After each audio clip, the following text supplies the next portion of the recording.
Казвам ви здравейте от третия пореден епизод с нашите приятели от Детайлинг България, посветен на детайлинга.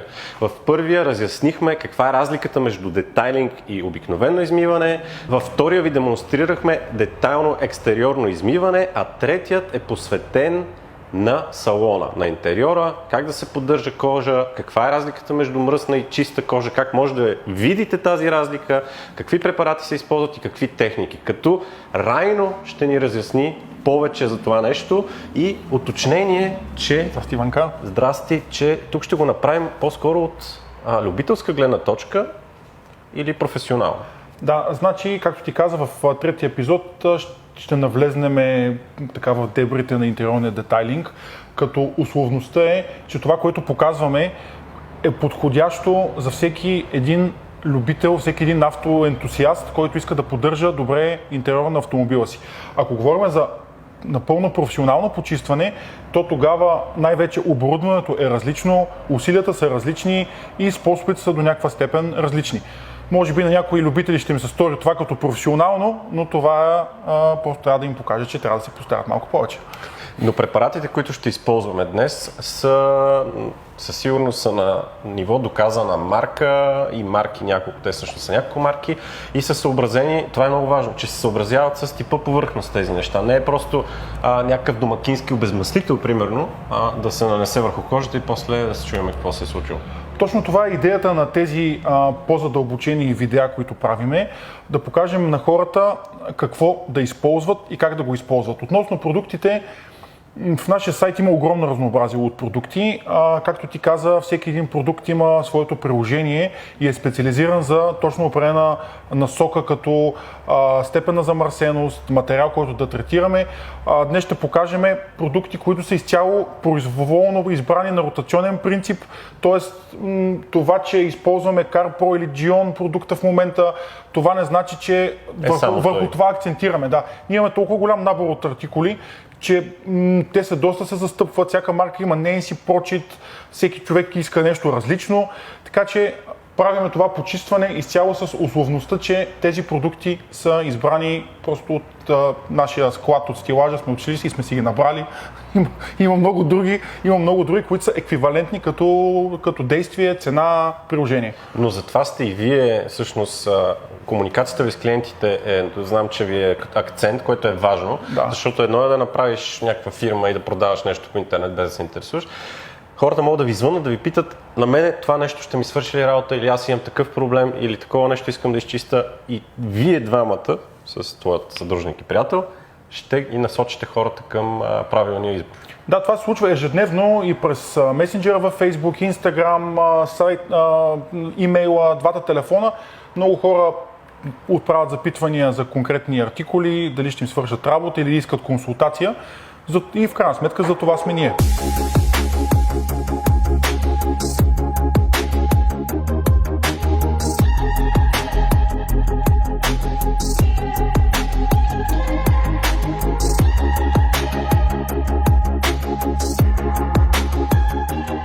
Това, което ми харесва, освен, че демонстрирате нещо, което се превръща от несъвършено в съвършено като визия, че всеки път снимаме различен автомобил. В случай имаме S-класа W222, която на мен ми е така на сърце, защото имаме едно хубаво видео за нея. И също е хубаво, защото е с разширен кожен салон, т.е. има покритие на таблото с кожа, по корите на вратите. Нещо, което е важно уточнение също. Когато една кожа е лъскава, това означава ли, че е чиста или че трябва да се обработи с нещо? Като цяло, лъскавата кожа е сигурен индикатор, че това е замърсена кожа. Замърсена е, защото колаборацията между естественото омазняване, когато човек ползва автомобила и мръсотията, правят един филм върху нея, който я кара да изглежда като гланцирана и лъскава. Този филм също и уврежда. Но според мен много хора си мислят, като видят, особено на снимки, като е качен за обява и волана е намазан и си личи, че лъщи и хората си казват, това е чисто. Така, тази скоба ще да отворя, че има хора, лично според нас тези хора нямат особено добро виждане за естетиката и свързани неща с детайлинга, които обичат кожата да бъде лъскава. Има такива продукти, които в детайлинга не са добре приети, които правят кожните повърхности лъскави, с цел да изглеждат по-добре и да се харесат на една много малка група хора. Но това третиране автоматично прави салона да изглежда много по-амортизиран, много по-мръсен, много по-неподдържан, отколкото всъщност е. Добре, в случая колата не е съвсем мръсна, но въпреки това по седалките се виждат петна и по кората на вратата. Какво се случва? Как се започва въобще изчистването, да го нарека, на интериора? Стелките ли ще изтупаме, подглавниците ли? Има ли някаква процедура, която е хубаво да се спазва? По принцип е хубаво да се спазва процедурата от по-мръсно към по-чисто, така казано. В общия случай се вадят стелките, вадят всички неща по нишите във вратите, джобовете, пуска се проксмокачка и след това преминаваме към почистване на кожения салон. Първо се почиства, след това се подхранва или защитава. Тоест това са два отделни процеса, подхранването и почистването. почистването. Това са два отделни процеси. Тук вече зависи много от това колко е захабена кожа, защото може да я почистим и директно да я защитиме, а в другия случай може да има нужда, ако тя е по-суха, да я почистиме, да я подхраниме и след това да я защитиме. Защото в общия случай защитата не води до подхранване, до това умекотяване, това увлажняване на кожата, което е важно, за да не се напуква и да е по-устойчива на атмосферните влияния. Каза защита на кожата. Защита от какво? От UV лъчи? От най-вече износване? Защита от увлажняване, от омазняване, от UV лъчи, от чисто мръсотия, която имаме по дрехите. Има един основен проблем при кожни салони, особено при светлите, че страшно много се личи оцветяването от дънки. Керамичните покрития, това е най-високата степен на защита за кожен салон, предотвратява до голяма степен. Керамика за кожа. Точно така, тя е специално направена за кожни повърхности. Не остава по никакъв начин гланцов ефект, не се вижда, че има. И големия плюс при керамичното покритие, след като е нанесено на кожен салон, е, че дори да се замърси кожата, много лесно се почиства, буквално с влажна микрофибрена кърпа. Също, което и за екстериора всъщност важи. Или не? Да, но тук е още по-застъпено, защото тук вече не ползваме тези продукти за почистване, четчици и така нататък. Може просто, ако колата поддържаме често, и ако все пак не я цапаме много, може само с влажна кърпа, така казано, да я занулим кожата, да изглежда пак така матова, добре, чиста, свежа. Тоест не е покритие, което се нанася и след това като измиеш с влажна кърпа, трябва пак да го нанасяш. В никакъв случай, не. В никакъв случай покритието има определен цикъл, определен живот. То така се сваля, пада от чисто механично триене, т.е. когато сядаш, пипаш волана, то пада. Много зависи човек колко ползва колата, как я ползва, колко километра кара. Общо взето между 6 месеца, година и половина дори може да се задържи керамичното покритие върху кожата, като след това просто необходимо едно по-дълбоко почистване, отстраняване на мръснотията и бързо и лесно полагане на ново покритие. Райно, видяхме прахосмокачка, обиране на грубите мръсни частици, да ги нарека, и оттам нататък вече се пристъпва към по-финно измиване. Или как въобще, има ли някаква последователност на процесите, която е хубаво да се спазва? Има последователност, да. Добре е да започнем с прахосмокачка, с обиране на прахоляка, основната мръсотия, като е важно да започнем отгоре надолу, т.е. да свалиме праха, да кажем, от таблото надолу, да почистим въздуховоди, след това да пуснем прахосмокачка и вече ако праха е доста и ако е останал тук-там, можем, както ще видят нашите зрители, в едната ръка с четчица, в другата ръка с прахосмокачка, отново да се минат някои зони, за да може прахосмокачка директно да измъчи прахта. Стелките с прахосмокачка, с препарат и след това се забърсват с кърпа. Стелките ги обезпрашихме с прахосмокачка, след това ги напръскаме с специализиран препарат. Това е Fabric Cleaner. Това е препарат специално направен за почистване на текстилни повърхности. Идеята на този продукт е да ги почисти, да ги освежи и да имат максимално добър изглед. След като бъдат третирани, този препарат го втрихме и разтъркаме с четка. С тази четка изкарахме на повърхността други разни покулчета, които не сме успяли да първоначалното третиране на прахосмокачката да ги отстраниме и обрахме, така казано, разтворената, разградената мръсотия от препарата с микрофибрена кърпа. Ако е по-замърсена стелката, бихме препоръчали повторно минаване с прахосмокачка, може и повторно минаване с препарат. Много зависи до каква степен е мръсна стелката. То се личи кога може да изглежда свежа, с хубав наситен цвят на текстила и кога седи още прашна и мръсна. Сега ще продължим с почистване на кожата. Кожата се почиства с специализиран препарат, който е наистина специално за кожени повърхности. Неговата цел е освен да почисти кожата, ами да не я увреди. Той работи съвместно с четка за кожа, която също е специализирана, защото има точно определена дължина на влакънцата, така че те да могат да влезнат навсякъде в порите и гънките на кожата. В същото това време да не повредят повърхността. Масово четките за кожа, тези, които са качествени и наистина за тази цел, са с естествен конски косъм. Ако има изкуствена кожа, естествена кожа? Това няма значение. Масово продуктите работят и с изкуствена, и с естествена кожа. Няма никакъв проблем. Вече тук има една пак условност, че напоследък е доста популярно боядисването на кожни салони. Тогава, колкото и да е безвреден препарат и да е така на титулована марка, не може винаги да се гарантира, че тази боядисна повърхност ще си остане такава каквато е. Също, ако кожата не е много мръсна, примерно, или пък ако не ви е приятно да работите с четка, на последната година в детайлинга много навлезна, така казано, понятието за аксесуар скръб пад. Това е подложка, която е с едни много малки такива власинки, гъста четинка, която има за цел също да почисти в дълбочина кожния салон, но го прави малко по-различно, отколкото четка. Хубаво е този скръб пад да го използваме с продукт, който е за почистване, който е под формата на пяна. Много добре си взаимодействат. Ще покажем и такъв вариант в момента. Както казахме, взели сме произволни неща, имаме от всичко много разновидности. И различен подход, в зависимост от това колко е мръсна повърхността и дали ти се занимава. Сега тук, както има повече гънки и повече релеф, четката е много добър вариант. Но както е подлакътника, гладка кожа, такова цяло парче, скръб пада върши отлична работа. Също така, аз лично съм много фен на използването на скръб пад за волана, защото с четка, когато разчеткваме волана и когато има доста препарат, както е редно да има, доста пръска по таблото. Не, че няма да го избършиме, но все пак го казвам като някаква условност. Пръскаме с почистващ препарат, разчеткваме и обираме мръсотията с специализирани микрофибрени кърпи. Препоръчваме да и така човек да се запаси с повече бройки, защото за една седалка могат да отидат и 2-3 кърпи, които се замърсяват доста, а пък не е смисъла да почистиме нещо и да го забършиме с мръсна кърпа. Да, просто да разнесеме мръсна. Кърпите се изпират, има си специализирани продукти за изпиране на микрофибрени кърпи, имат много цикли на пране, ако се спазват определени инструкции, така че това, че сте използвали, сте купили 5 или 6 кърпи, това не значи, че те се ползват еднократно и сте дали едни пари. Да, те могат спокойно да се изперат и да си ги ползвате пак и пак и пак. Обработка на кожата, редно ли е да се каже така? Може ли да се каже обработка или... Нека да е почистване. Почистване. Нека да е почистване. След това, както казахме, имаме подхранване или защита. В колата, която виждаме, кожата е в много добро състояние.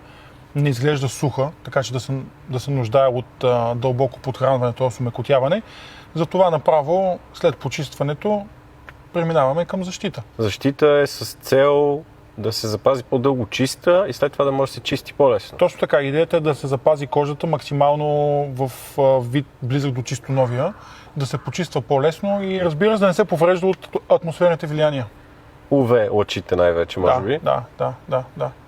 И влагата също много влияе, особено сега есенно-зимния сезон, влизаме с мокри дрехи, подгрев на седалките, това цялото нещо, температурните амплитуди страшно много оказват влияние върху кожните повърхности. Топло, студено, примерно кожата е студена заради студеното време, тя се свила, ние сядаме, това води до нейното разтягане, има шанс някъде да се спука, да се сцепи, влизаме с мокри дрехи, излизаме, кожата си съхва, тази влага попива в нея. Когато я защитиме или когато е подхранена, тези всичките влияния не оказват така силно негативни ефекти върху нея. Според мен е важно да кажем и, че от една страна, след като се обработят по такъв начин салона, освен, че ни е хубаво, когато седиме в него и прекарваме ежедневно време, особено за хората, които карат повече, няма значение. Важното е, че това и като инвестиция може да се погледне, защото в последствие, ако речем, че си продадеш автомобила,